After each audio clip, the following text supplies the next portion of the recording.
I want to tell you we have a really distinguished group here, and this topic is really talking about collecting from beginning to end.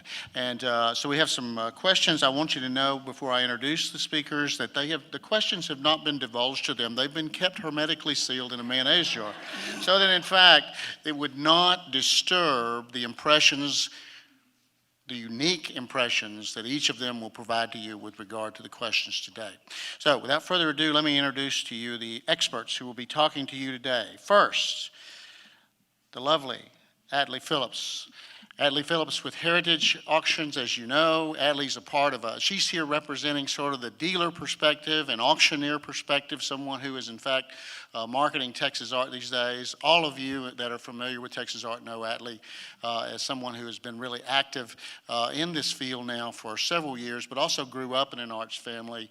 Her father, Dutch Phillips, being a great collector and a great teacher to a number of us about the Fort Worth School. So we're delighted to have Atlee here. She's got tremendous expertise, and you'll learn a great deal from her. Jason Schoen. A round of applause. Exactly. Thank you, sir. You're applauding before they've answered, and I think that's a good thing. Jason Schoen is with us, and most recently from Boca Raton, Florida, where there are no issues with the allergies at all, he says. And so Jason, of course, is a connoisseur collector and has formed one of the great collections of American regionalism that has been exhibited in innumerable places, and including, you'll find works of his over, I think some of you have already been over perhaps to the Amon Carter, but if not, you'll see works on exhibit of his that are on loan to the Amon Carter. But Jason's devoted a lifetime to really, to really developing, I think, one of the premier collections that includes not just Texas artists, but other regionalist artists that were working during the period. And he has it's a cohesive and powerful force when you see it. There is a book, Coming Home. There's a book which illustrates that particular collection so well. So Jason, we're glad you're with us today. Ladies and gentlemen, a round of applause for Jason. And then Dr. Bill Eiland, who is in fact the head of the Georgia State Museum and there at the University of Georgia. He has written extensively about artists of the South, and particularly I think that you would know that he has worked a good deal, I think, in showing and in Jason's collection there. I think a major force behind bringing that to the fore. In addition to that, he is on every major museum management board in America. He's just, it's remarkable the level of regard that he has and the level of experience that he has in terms of working with museums all across this country. So I think he's going to bring to you and bring to us a really wonderful museum perspective on this whole idea of collecting, and we're glad you're with us. He's also been at CASETA several years running, and we're very, very appreciative of that. He's kind of been, I don't know if anyone's ever given you an award for farthest travel, but I think at 1 year you probably ought to get that. I really would like to suggest that. So anyway, a great speaker. A great slate then of folks. And so what we're going to do is get right into this, and I'm going to pose some questions to them. And what we'd like to do, just to allow some modicum of audience participation, I'm going to ask some questions. I've got about 5 questions for the time that we have allotted, and I'm going to be going back and forth across panel members.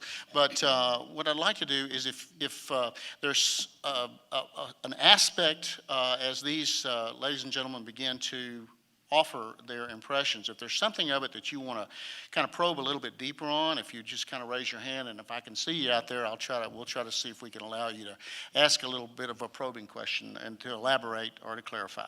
So I'm going to begin with this, and this is really for sort of all of you as a way of sort of introducing a perspective. By now, all of you have either built or have looked at, and in the course of building probably hundreds of collections, not just Texas art, but art in general.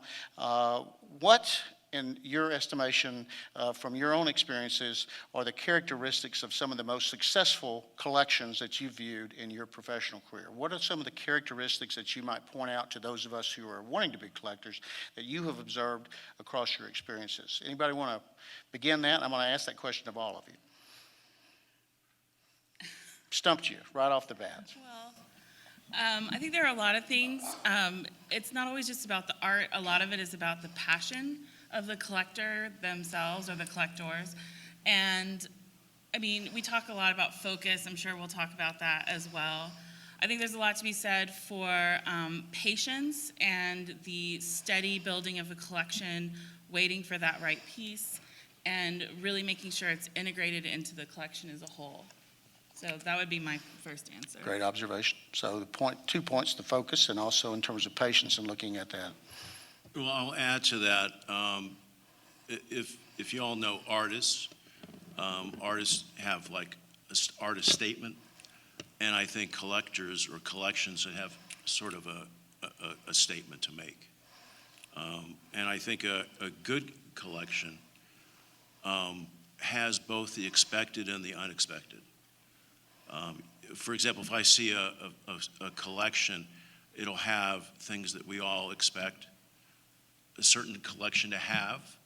Like for Texas art, it would be Honored Onk and some other artists. But if I see something that I've never seen before, that's like a rare bird, I think that's sort of very, very, very nice when I see something like that. It makes it a more interesting collection. Very good. Very I good. guess I'd add two other adjectives, if you will, to the description of a good collection, and that is the commitment of the collector, as well as the knowledge with which the collection was organized and developed. Right.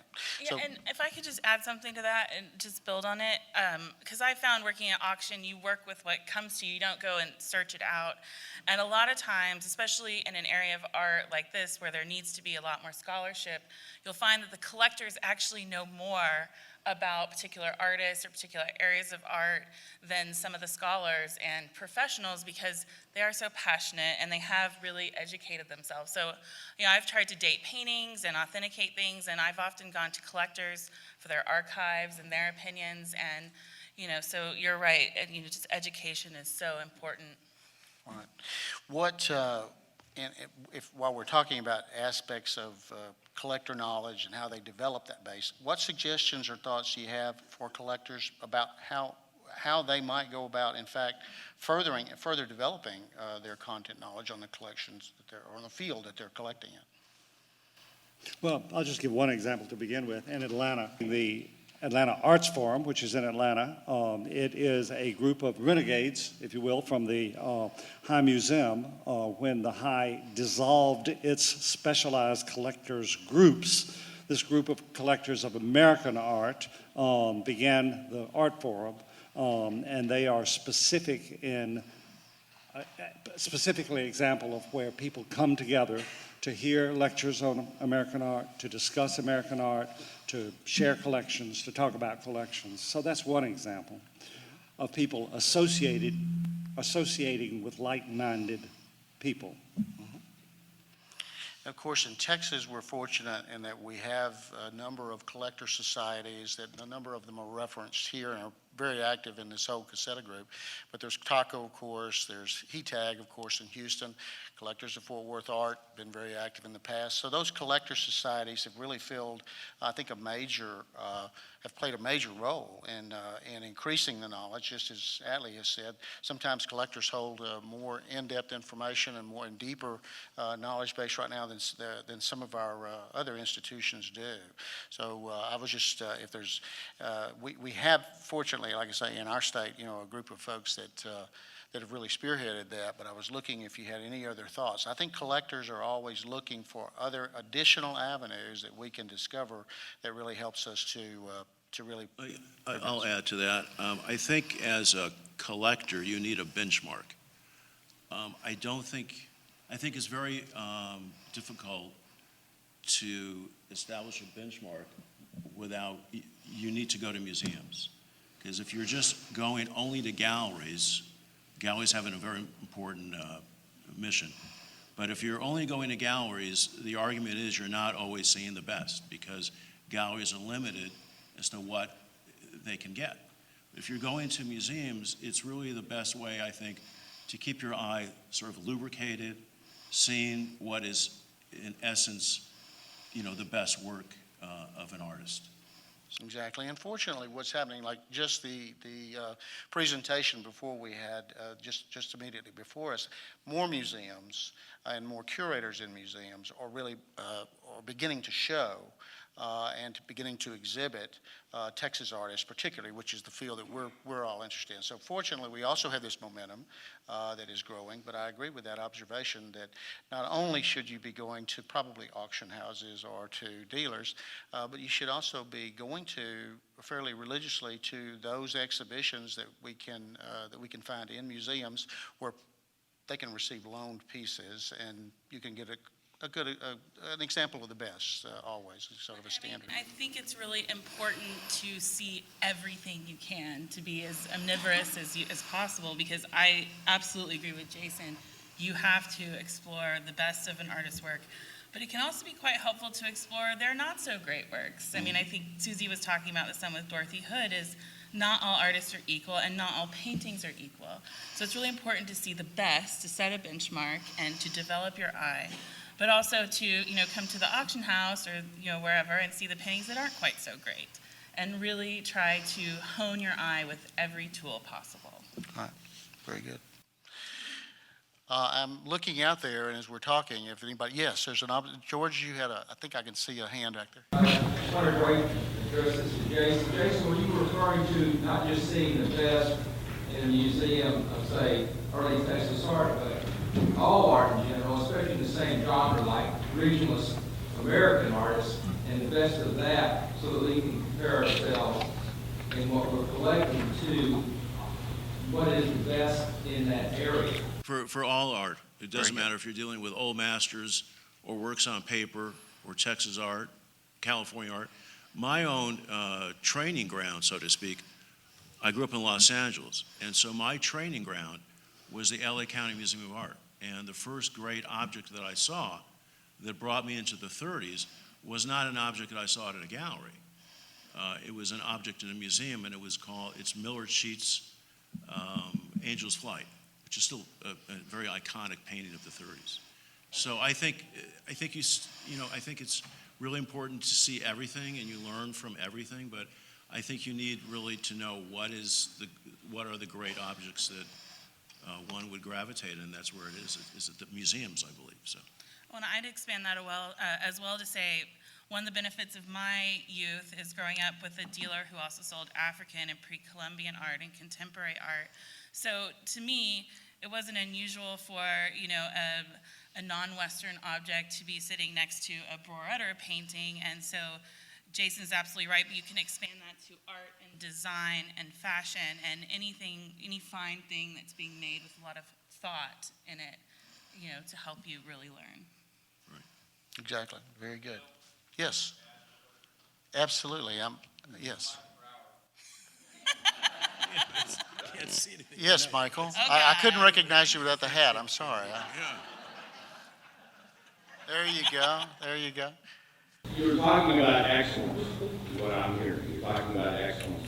What if the most excellent piece by a Texas artist was a New England subject, say, Lucian? Speak to that. That's an excellent question. He's really blasphemed. He's saying that a Texas painter might actually have gone somewhere out of state and painted a good painting. I mean, what do you think about that? As an academic museum, we would collect it as an academic museum. And I can't give you an example from Texas, but I'll give you an example of Gustav Baumann. We would normally not want to pay $28,000 to $30,000 for a color woodblock plant by Gustav Baumann, but I found one for that price of Brown County, Indiana, and I was glad to pay for that. Excellent example. Where are we? I am so sorry. I am struggling. We There you can't are, see. Jim. Yes. Oh, I'm sorry, I think he was first. Back there, Conrad, yes. One thing that I personally have gotten a tremendous amount out of is the vast amount of, especially in the last few years, written material about the artists. That's another way to really educate yourself and find the nuances of what they were thinking and what the curators were thinking. And then you go out and you see their work. So it's a nice add-on in addition to going to museums and galleries. Very good. And and that, I guess that's more an observation than a question, or? Observation of me personally, this is how I've expanded my purview of art in general. Absolutely. Especially specifically text. Absolutely. And back in the back, there's a hand up, I believe. I was kind of piggybacking on your observation, and I was wondering, what is there, because I'm kind of coming at this from sort of an archival perspective, among collectors, is there an interest in collecting and preserving the forms of an artist along with their work? And just something that I noticed sort of an ancillary thing is that there seems to be kind of more of a piecemeal approach to papers and manuscripts, et cetera, by artists, as opposed to sort of, purchasing a whole collection. Maybe I'm wrong, but I was just wondering, what are your experience with artist papers? Right, and so here, I think what they're asking is really the thoughts about. I'm going to convert this into a question that maybe relates to if I can. I'm going to try to convert this into a question I think that relates to really for collectors who are assembling collections. There's all kinds of incidental materials, artifacts. There's all kinds of ephemera that one can discover as you move along, as you're building collections. What kind of documentation and what kind of files and what should we do? What would you advise in terms of collectors of how they treat that material and where they eventually where it goes? I think you should collect all of it as much as you can, and I think as far as eventually goes, it should go to some sort of academic or museum institution. From my point of view also, if everyone would make photocopies and stick them to the back of the paintings, I would really appreciate that because when I come across something, the more information I have, attached to the object, the better it is. So this is a personal request for me. That's right. So there you have it. The Atlee is. My personal reaction would be, if you collect that, and we want you to collect that material, if you don't give it to the Archives of American Art, give it to us. Right. Well, and that's one of the things I think that has happened over the course of years as people have collected is there has been, it's like Susie Khalil was saying, had it not been for the Art Museum of South Texas, those archives that related to Dorothy Hood, for instance, would well have been lost. And I think that that's happened repeatedly. I know CASETA in the past has tried to develop an archival program where, in fact, they've tried to facilitate that. But collectors, I think, come in touch with that sometimes, again, way before museums do or whatever. So I think documenting, in the course of documenting collections, I think maintaining that, and then where it goes to. You're saying find a local museum. Don't just keep it forever. Maybe in archives that you have that'll be private archives. Put it on the back of a painting so when Atlee gets it later on, she'll be able to do something with it. What kind of you guys put together collections? And of course, it's going to be very different from your perspective in a museum. But what kind of documentation do you recommend that people actually do maintain on the paintings that they have? Are there particular articles that you think are essential for people to have other than a spreadsheet of what they have? Most people believe that now in this electronic age that we have all that material available to us. That's not true. So at the Georgia Museum of Art, we have what is essentially a study collection, which we call the artist files, right. In which we maintain that ephemera, those small booklets, those things that you don't find necessarily on the web. And we keep in that artist file as much material as we can gather on him or her. We also have vertical files on movements, such as I mentioned Gustav Baumann on the Brown County painters, for example. We have files on that. So we're a little old-fashioned in keeping hard copy vertical files, particularly artist files. I utilize that. I have artist files. I have, for me, sort of my quest was to try to get information from artists that had not been written about. So I have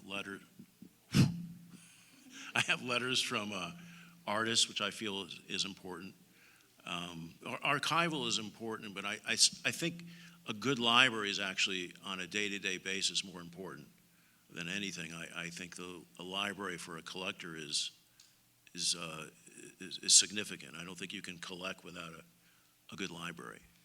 I think there are some other things, like, maybe from a dealer perspective, that, for instance, I've often used my father's handwritten sales records to go back and find things. So sometimes just, a book, the receipts of what you buy and sell can be incredibly useful. So we all need to hold on to as much of the information as possible. You never know what's going to come in handy in 10 years or 50 years or 100 years. That's an excellent point.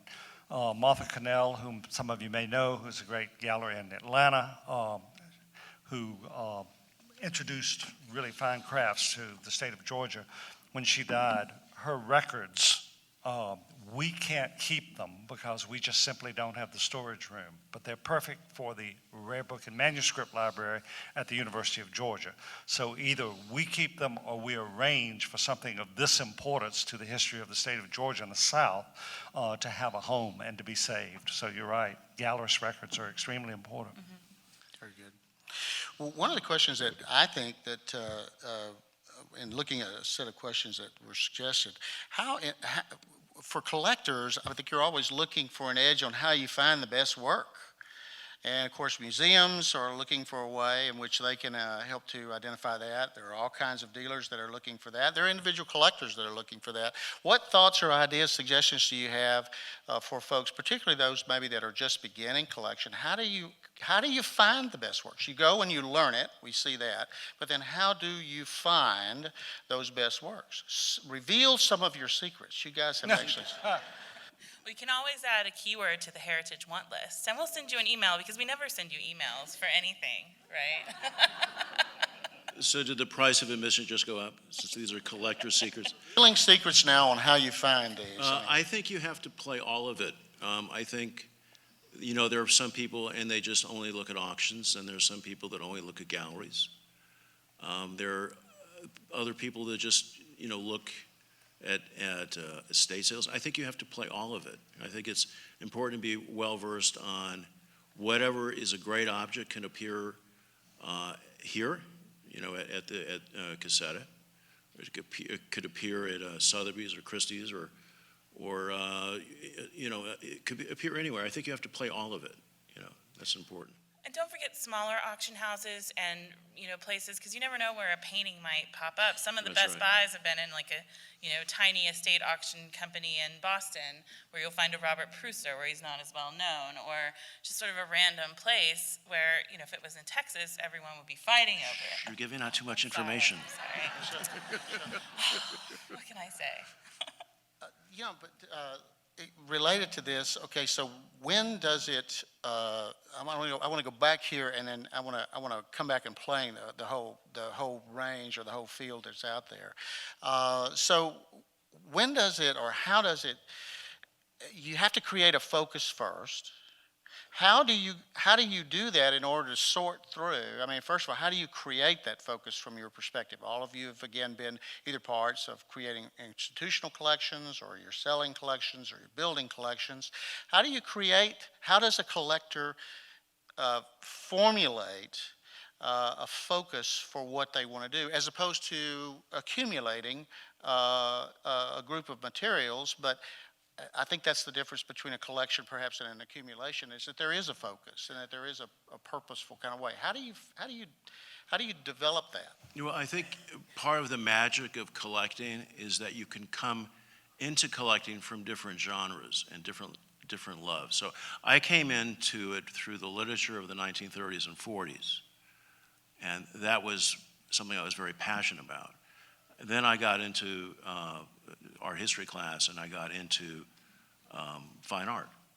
So, your avenue is interesting, because I think if you have a diverse background, it'll add to your vision of how to get into it and how to proceed, with your own magic, whatever that is, your own vision of what you like and don't like. And I think whatever you do, when you look at something, you don't ever look in a preconceived, as a preconceived, in a preconceived manner.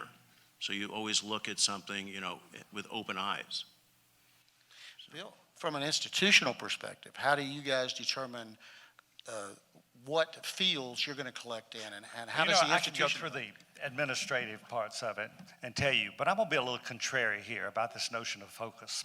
We're an academic museum, and as an academic museum, we attend to educate the students at the University of Georgia first and the people of the Southeast in Georgia second. So we don't necessarily believe that focusing on American art to the point where it, so that we're only looking for a John Singer Sargent makes sense for us because of limited resources. We have to teach students the contextualization and the history and the chronology of American art. And so we do it with a variety of objects, and there often may not be the masterpiece. In fact, we don't even use the word masterpiece anymore at the museum. We avoid it as much as we can. So consequently, I'm a little bit contrary when it comes to the notion of focus when it means upgrading constantly your collection, because at this day and age, for an academic museum, that's difficult to do, or for a museum, that's difficult to do. But one of our responses is, I'm from Alabama, and I have 3 brothers, and one of my oldest brother, when he was born, the first words he said were War Eagle. And my next brother, the first words he said was Chevrolet. Well, my first words when I was born was layaway. And so that's sort of what I've been practicing and what my museum practices, because we're not able to buy that John Singer Sargent, but we're waiting to get it from a collector. You know what museums are? Museum directors are collectors of collectors. Very good, very good. Good observation. And I've been waiting for a long, long time collecting for people to actually donate works to my collection. But I really concur with that, and I want to encourage. I know that our museums are always wanting us to do that, but as an individual collector, I just want you to know that Linda and I are very open to that. So please, if you'll please listen. Was there a question out there? I thought I saw a hand go up a moment ago. There, right there on the corner. Yes, Sue. I'm waiting for everyone to get the DMA their collections too. Aside from that, along the lines of what Dr. Gold was speaking about, sometimes you have the important names, and okay, if you want to collect all the Dallas money, you have to have, Spruce, Les, or whatever. But you want to collect the best of what you can afford, the very best. And don't sometimes go for just the name alone, because if you're settling for the B or C work by Spruce instead of having be able to have an A work by another artist, maybe not as famous, but go for the A work. Always go for the A work. Every time. Don't settle for C work. Yeah, that's a big part of being patient. Yeah, and one of the things, I've probably told half of you this already, and I totally agree that you don't get nailed down by a date or an artist or a particular subject. One of the things you can do is sort of start out small. So a lot of times I tell people, start collecting prints or works on paper or things that are a little less expensive, and you don't get quite so nervous about, as you're starting out. I call it the gateway drug to art collecting is print collecting, and then you start with papers, and then and then you expand. So you don't always have to start off with a plan, and it's not just about refining which artist or whatever. You can also start by price point and by media and that kind of thing. So that's a suggestion I make a lot to new collectors. But can you ever have a great collection, really, if you only have low price point paintings? Can you ever really have a great collection if all you have will be works on paper? Yes, I think you can. Absolutely. Thank you for saying it. I just was arguing. I just wanted to be sure that we put that out there for argument, because I don't think that what happens oftentimes for folks as they move through a collection sequence is, in fact, that they will begin with gateway, thinking it is a gateway drug, but there are great drawings, there are great works on paper, there are great prints that need to stay in collections. I'm a big believer in works on paper, and I believe works on paper stand on equal footing with paintings. I think they're just as important, and often the drawings from a teaching standpoint are more interesting because it shows how the artist works through things, the spontaneous, I guess the word genius is but the spontaneous creative ability of the artist comes through more in drawings. I'm a big works on paper guy. yeah. But I mean, why love is it, works on I don't paper. know if this happens with you at an auction house, but certainly as an individual dealer, what we encounter very often are great works on paper, lesser works by the same artist, perhaps a lesser work but in oil, and collectors essentially disregarding the work on paper as though it were a secondary It drives me object as opposed to a crazy. primary thing. So, Yeah, and that's one of my biggest pet peeves is this whole idea that something's worth more just because it's a paper, a work on canvas instead of work on paper. I mean, my dad collected mostly works on paper, and I think, it's also about our psychological perception, and we have to think about the way we think about things. So, for instance, when we were working on the Moderator estate, all these great watercolors, but they're in sketchbooks. And so when they're in sketchbooks, people don't respond to them the same way. But if you get them out of the sketchbook and you frame them and you mat them and you present them more like a canvas, it completely changes sort of a lot of people's perception of them as an individual completed work of art versus just a sketch in a notebook, which they aren't. They're signed, they're finished works, and they're really important. so it is possible. It is definitely It is possible, and that great collections can be built and should be including perhaps strong works on paper, great examples, prime examples of the artist's work and period. Yes? Kim, can I weigh in on the works on paper? Absolutely. Because I'm trying to do my job as MC and make sure people get back to the booths and purchase some works on paper. But let's remember that works on paper are the most direct route from the mind to the hand to the paper. It's the old Italian disegno versus colore. The idea, the intellectual idea comes straight out onto the paper, and you cannot dismiss that. So they actually, in some ways, are more important. There's nothing cooler than, sorry. They do require a different type of care. Yes, and we're going to... And for some people, that might be a bother, but I think that the reward is there. I mean, works on paper cannot be in fluorescent lights. They can't have to have for example, there's a major Charles White exhibition coming up, and some of the museums are not allowing objects to travel for all three venues. And then, for example, some museums, I don't know what the museum standards are, but I think it's 3 to 4 months. You cannot have a work on paper out for more than 3 to 4 months, in the 12 museum. weeks. 12 weeks. So. Yes. And do you have another observation, Bill, before... Well, I was going to say we're avoiding a dirty word here, particularly with talking about works on paper. I found out what it was when I gave a talk at Harvard, and I thought that I was going to be tarred and feathered because I used the word connoisseurship, which nowadays is a despised notion. But when you're working with works on paper, you better have I would advise you to understand and to know the difference between an engraving, an etching, and a watercolor, et cetera. That would be the observation I would make as far as that connoisseurship is something that we should have added to those characteristics of a collector. So works on paper are vital, very important, equally important perhaps in the collecting aspect, but one of the things we're saying here is it does require maybe a little bit more specialized knowledge of technique and approach and material, and it also requires perhaps a different way of maintaining those so that those are maintained in good order. One of the things, let's move a little bit farther along in the continuum now. So people have collected, they've got perhaps some kind of a focus, they're moving along. What do you do with a collection? This is collecting from beginning to end. Let's talk a little bit about what you do with collections over the long haul. As you begin, some of us are getting older, some of us are making decisions about what we do with collections that have been built and that are intact. So particularly for Jason and for Bill, and what thoughts do you have for collectors about once you built a collection, whether it's an institutional one or whether and I guess they're organic, they're always going.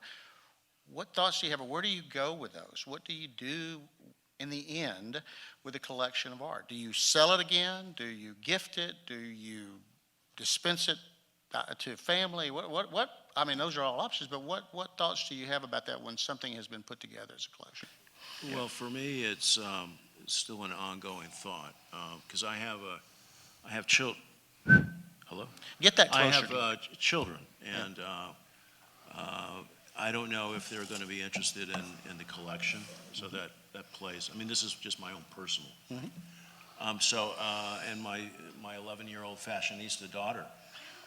So it depends, you know. So I really don't know. I mean, I put this.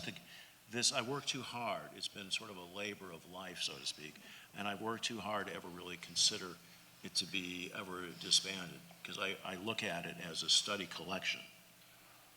And hence my interest in what, Bill is just a great director, and he's not just a great director, but he knows as much as many curators specialize, so he's a unique director.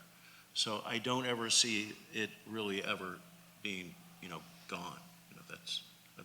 But a question for you particularly, because I think some of you will know that Jason also, while he's collecting, you also are very generous, and you have your works placed on loan frequently in museums around. I mean, why do you do that? How do you do that? What's the virtue? Well, for me, it's very important for people to understand what the 30s and 40s represents, Okay. and the power of the 30s and 40s. And sometimes the museum doesn't have any example. So if the curator is interested and they want to sort of expand into that or supplement, then I'm a big believer, that that's a good thing. I think because museums were so into abstract expressionism, they collected very deeply. They collected American Impressionism. They collected Hudson River School. The 30s and 40s now is sort of an area of interest from the museums to sort of like, well, we skipped over this period, so it's important to address the wrong. And the other area is also African American art. That's another area that's very interesting, because that area has been overlooked, and there's so many great African American artists that were shut out of even going to art school or even going into the museum. And that's another interesting genre. So You are comfortable in the course of all this with sharing and actually placing on loan for an extended period of time works from your own collection. They're gone from your home, they're gone away from you. You're feeling very comfortable about allowing and affording certain museums that you know have high standards and appreciation. You're happy to have them do that. And that's something I think that a number of collectors in Texas are beginning to look at, and a number of museums. Bill, what is your thought about that? What suggestions or thoughts do you have about taking works or from collections on loan and also as gifts? Well, this is an issue right now. The wealthiest, the richest, the most affluent generation ever in the history of mankind are the baby boomers. And they are dying and retiring, as you said. Because they were wealthy, given the notion of wealth across the history of humankind, they collected things. Now, it is a cliche to say that the millennials don't want it, that they are collecting experiences rather than objects. Well, at my museum, we're finding that that's true. That, for example, silver, that we're having grandmothers and mothers whose children don't want the silver. So we have put together in very short order an excellent history of European and American silver. So for the collector, himself or herself, who has to come to the decision when their children don't want the works, then you have some options. One is, of course, to monetize the collection. Send it to auction, monetize it. Mm-hmm. Museums would prefer always that works of aesthetic value or fine design remain in the public sphere. But when that's not possible and a work is going to be monetized, then that is one response. Another one is to leave a legacy. So, of course, I'm more of a hoarder than I am a director, but so I'm saying give it all to museum. But that's not necessarily, I'm not coming to Texas or to New Mexico, for example. But those works can be distributed. What is the great tradition in the United States of the Crest collection that was distributed across the country and was not distributed? The National Gallery got first pick, but after that, the rest of the country got those works, and El Paso is a perfect example. It's an excellent collection at El Paso. And so those are just some of the ways, some of the responses that, as a museum director, that I would suggest. Also, there's a different kind of collecting going on right now. The Victoria and Albert has sort of sponsored something called rapid response collecting.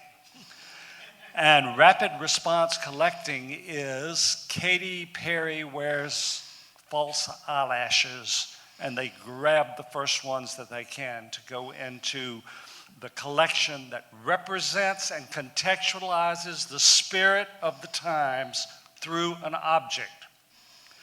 So how does that work? They collect Primark jeans. Primark is a brand in England. They're made in Bangladesh. There was a fire in Bangladesh that killed many people, and that pair of jeans tells that story. So the object becomes, if not an object of art, an object of culture.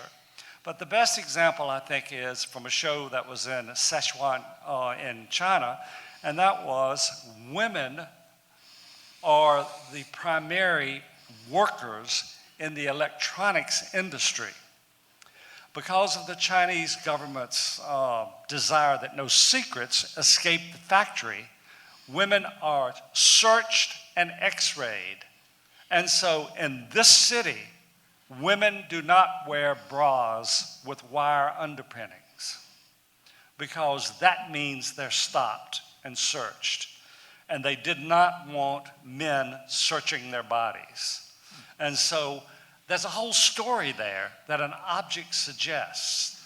So this is a new way of collecting. Well, art objects, I would maintain, also do that in giving us the context from which we can teach our students at the University of Georgia and the general public. For example, we have a chest by Thomas Day. Thomas Day is an African-American, freedman from North Carolina.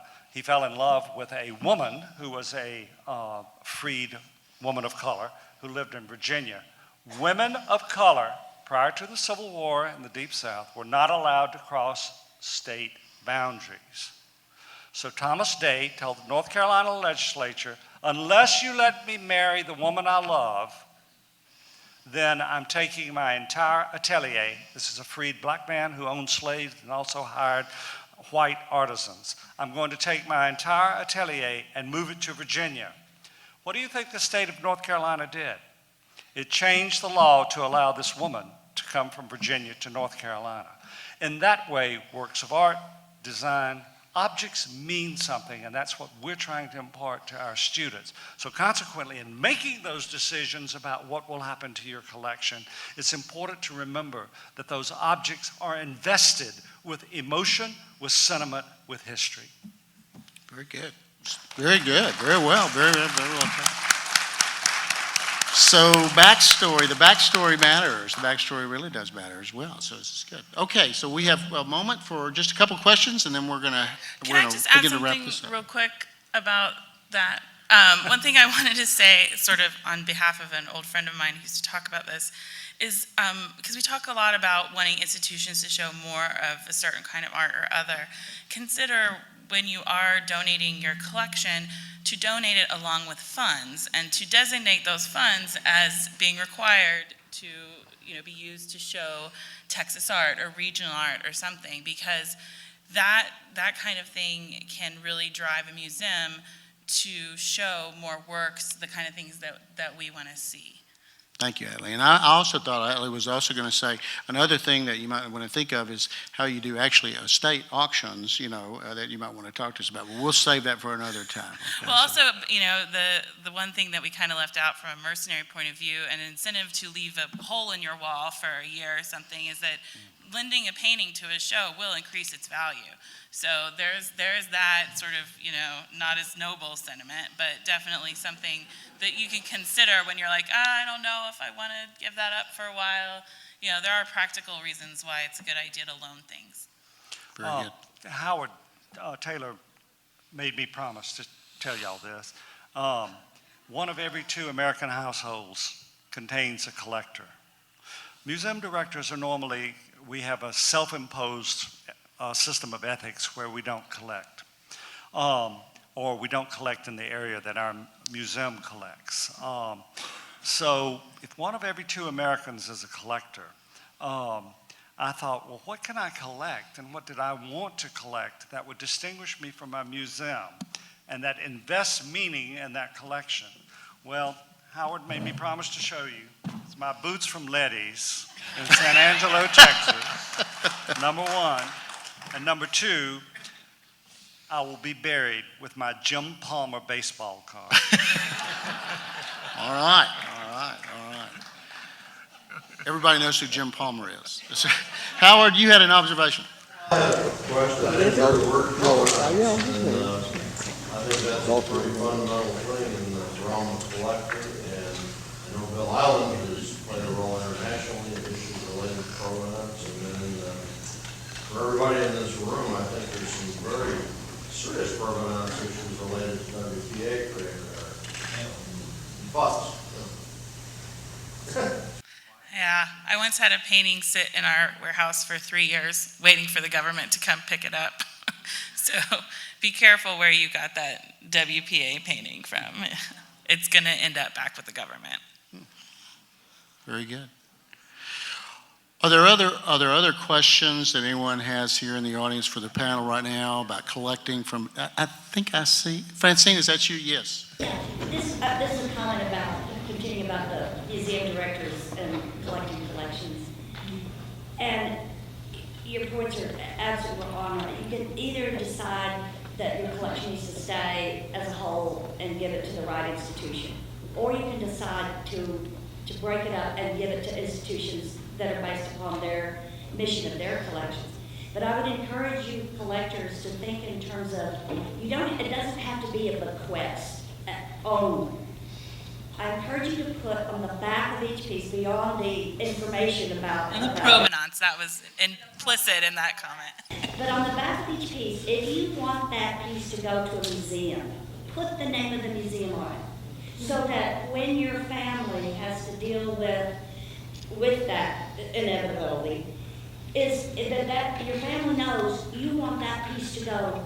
And and if you want to go to even more formal, what I do as museum director in developing relationship with collectors, I develop what we call a promise gift.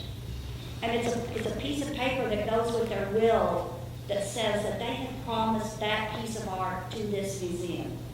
And then there's no question, it doesn't get into, an estate sale or a garage sale, that it doesn't need to be in. And so that you need to indicate, where do you want that piece of art to end up? And if you want it with the family, yes, put the family name on it so that there's no argument among the family at the end of the day of who gets what. Right. Thank you, Francine. Good observation, and we appreciate that. So, well, I think first of all, I want to thank everybody here for this. I think our time is about ended for today, but I know all of these folks will probably be around here for CASETA. When you talk about a collecting panel, I think CASETA has really tried to do this as a series. You could do entire conferences around this, and those of us that collect as well as try to deal or otherwise are constantly asking the kinds of questions that are here today. And obviously, all of you are here because you want to enrich your knowledge and information.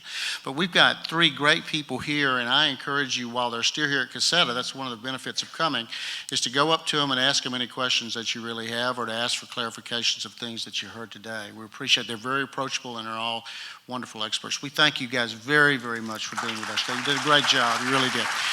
Thank you all very much, and we'll turn the floor back over to you. Thank you so much. Great job, fellas.